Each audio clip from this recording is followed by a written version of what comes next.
The Secretary General of the United Nations, Antonio Guterres, has arrived in Nigeria as he continues his tour of West Africa. He arrived from the Niger Republic and will be in the country for 2 days. Our correspondent, Sam Akende, tells us more from Jos in Nigeria's northern region. Arrived at Maiduguri, capital of Borno State in Nigeria's northeast region around 3 p.m. Nigeria time on Tuesday. He's expected to meet with families, religious leaders, women and other groups in the region which has been affected by an insurgency for over 10 years. The United Nations last year said the insurgency has led to the death of over 350,000 people and left millions displaced. The global body says 8.4 million people in the region are in need of humanitarian assistance, and about 4.1 million, representing 51.1% of them, are expected to experience severe pain and food insecurity soon. The UN boss made a first stop in Senegal, where he met with President Macky Sall on Saturday. He called for constant flow of food and energy as the effects of the war in Ukraine drives food prices up.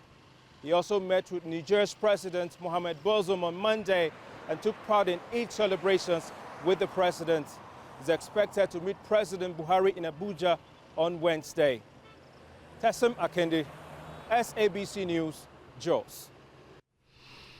So we unpack the visit now and the expectations. Public affairs analyst and legal practitioner Liborous Oshoma is in Lagos to share his views on this visit and how important it is. He joins us from Lagos. A very good evening to you and thank you so much for speaking to us. So for Nigeria, to your mind, what will be the priority to address with the United Nations Secretary General?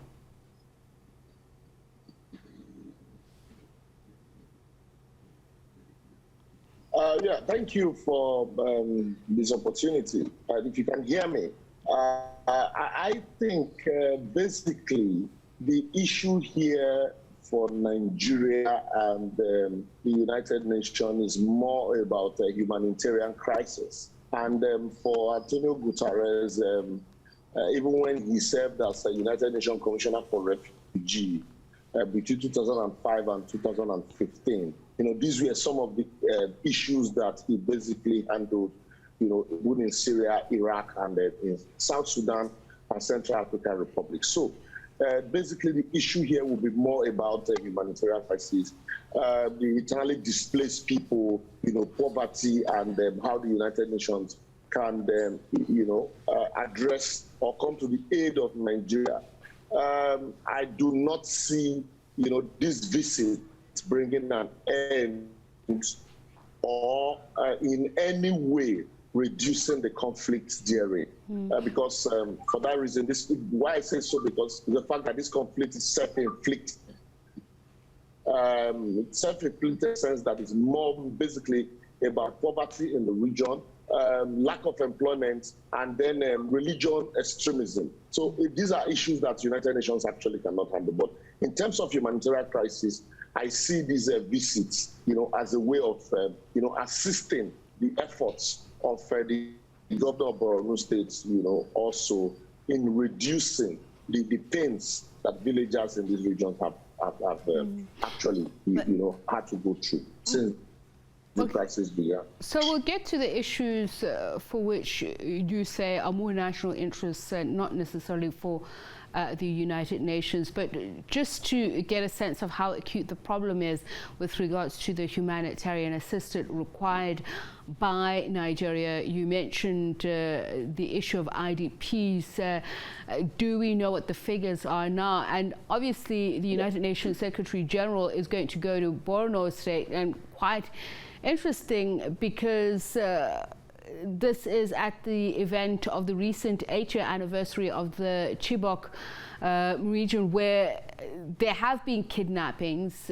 What would you expect the tone of that visit to be, given the criticism that has been laying at the feet of the Nigerian government of not doing enough to quell the more than decade-long insurgency there, but also the continuing terrorism in other parts of the country?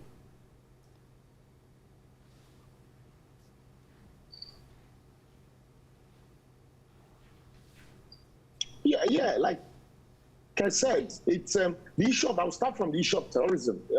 The United Nations, it's over time, it's shown clearly that the United Nations, these visits cannot address the issue of terrorism because it is self-inflicted. You remember in 2014 or so, when the girls were abducted from Chibok, there were visits from all over the world. Even the American, some members of the American Congress also, visited Nigeria. And there were high hopes that, a lot would be done. But, it just suddenly fizzled out because I think what happened at that time was, all those visits, they realized, the diplomatic nations realized that this crisis was first self-inflicted. And like Obama said, I think at about that time also, the solution to African problem and ditto Nigeria lies in Nigeria and Africa. And these are issues. The issue of insecurity is what the government would have to address. But for this visit of Antonio Guterres, the take home for me and the fallout would be majorly the address of humanitarian crisis and not necessarily, armed aids to fight insecurity. It will be more about humanitarian crisis because the IDP camps, like you rightly mentioned, the numbers, the figures keep jumping, day in, day out. Nobody can say for sure, certainly, that this is the number of the internally displaced persons. Not just in Maiduguri alone, you also have some in Kaduna and in Niger State. So all of this will keep growing if, the international community, just the same way, Antonio Guterres also spearheaded the distribution of free vaccines during the COVID era. If the world and the United Nations does not come to the aid of Nigeria, especially the northeastern part of Nigeria, in, handling the humanitarian crisis and distribution of aid to the IDP camps. I think that will be the fallout for this visit, and it is timely also. I mean, this is the first visit by the UN chief to Nigeria since we became Secretary General of the United Nations. He is set, as we mentioned, to meet the president in Abuja as well as the vice president and cabinet ministers.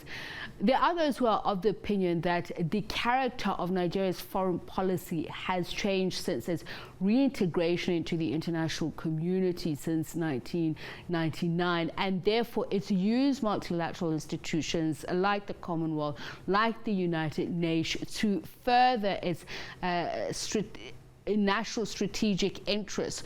So, I mean, it's certainly not just, should I say, a symbolic trip to Nigeria for the United Nations Secretary General because it's a Ramadan solidarity trip. There must be more weightier issues that affect Nigeria's national interests, that the two would have to engage in. Peace and security, as we've been talking about, is a major issue, and that is of great concern. How can Nigeria leverage this conversation with the United Nations Secretary General?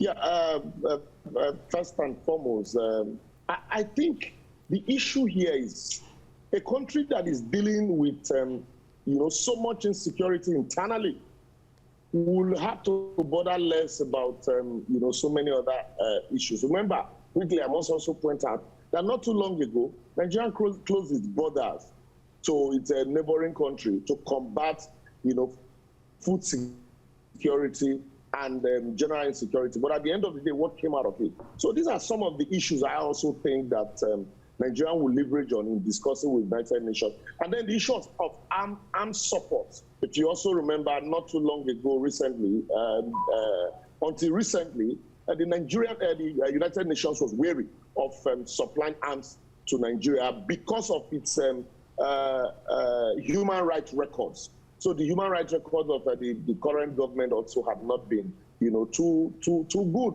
And these are issues that Nigeria can use this opportunity of this visit to sit down with the United Nations scribe, to leverage on and discuss, and then probably find a way to ensure a more robust relationship with United Nations. Unlike the way it is presently, it is not as robust as it used to be. And Nigeria before now had played a very key role, even at the African Union level. But with the current insecurity, the food crisis, the IDP issues, and then the Chibok issue that you mentioned, that had consistently been an albatross to Nigeria. It's almost as if Nigeria cannot deal with, the most populous black nation on earth cannot deal with internal crisis of insecurity. And that's why I think that as symbolic as this issue is, it is not just it shouldn't be just be a shopping list for Nigeria also. It should be what can be learned from, all of the issues, as we move forward from now. How empathetic do you think the United Nations chief will be in terms of Nigeria's own economic interests, particularly when it comes to fossil fuels? The UN Secretary General has been very scathing of governments and their leaderships in dealing with this. While there's an acknowledgement that Africa is bearing the brunt of the greed, might I say, of the West, and we've seen the rich countries not coming to the party in terms of paying those tax incentives. But what kind of conversations would be had then in terms of climate change, particularly on vulnerable communities, and what role Nigeria can play?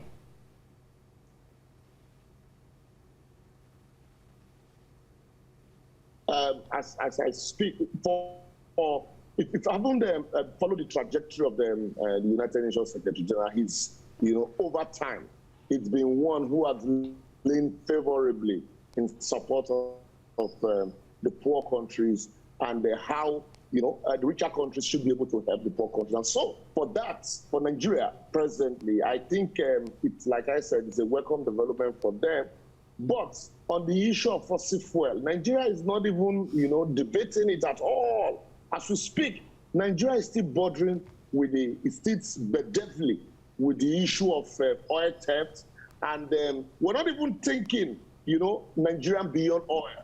So that's why for me, this visit, as timely as the visit is, I think also it will end up as a misplaced priority for Nigeria, because it would have afforded them an opportunity to take advantage of the positions of Antonio Guterres in terms of the support for poorer countries, and then the globally, because also it's going to discuss the issue of global warming, fossil fuel that you mentioned. But these are not issues that Nigeria currently it's even debating at all. Nigeria has the major crisis here now is the issue of poverty for Nigeria, the issue of insecurity, and even in the build-up to a general election, one would have expected that these global issues will form the issues that will be on the top burner for debate for even among the candidates. And so, but today, those are not the issues. And so that's why the issue of global warming might just end up as one of those seminars, in Abuja. And at the end of the United Nations visit will end up as one of those Ramadan visits that would come with a lot of fanfare, and we will gain nothing from it. I mean, if we're talking about democracy and constitutionalism, I fail to see, and I hear your argument that some things are more of national imperatives, but there is a country's behavior in an international system. So in Abuja, for instance, the Secretary General is expected to officiate at a wreath-laying ceremony for victims of the 2011 bombing at the UN House, and the UN being a symbol of a promoter of international democratic principles and change. But when we look at women's attainment of democratic platforms, or even as agents of change in this regard in Nigeria, we've seen the various protests, Parliament refusing to enact laws that were going to empower women.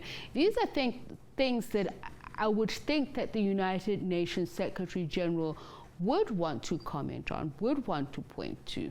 The plight of women, of children, of the unemployed, of, as you mentioned, religious discriminations?